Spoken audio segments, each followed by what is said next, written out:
We all have our special priorities, but for me to look and see the changes and to listen to Kamala, cogent, direct, says what she thinks, runs an office well, it is so very special.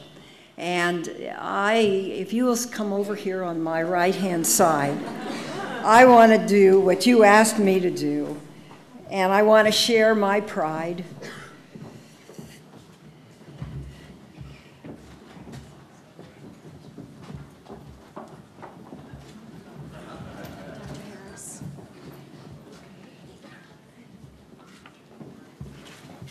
And so, Dr. Harris, I know for Kamala, it is really extraordinarily meaningful that you can be here today.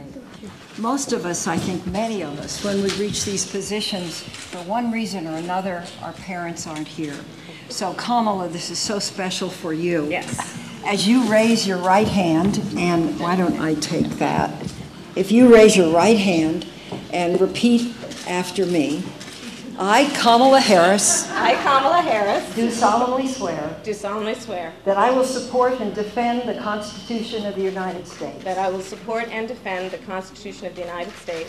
And the Constitution of the State of California. And the Constitution of the State of California. Against all enemies, foreign and domestic. Against all enemies, foreign and domestic. And that I will bear true faith and allegiance to the Constitution of the United States and the Constitution of the State of California. That I will bear true faith and allegiance to the Constitution of the United States and the Constitution of the State of California. That I take this obligation freely. That I take this obligation freely. Without any mental reservation or purpose of evasion. Without any mental reservation or purpose of evasion. And that I will well and faithfully discharge the duties upon which I am about to enter. And that I will well and faithfully discharge the duties upon which I am about to enter. During such time as I hold the office of District Attorney of the City and County of San Francisco. During such time as I hold the office of District Attorney for the City and County of San Francisco. Congratulations.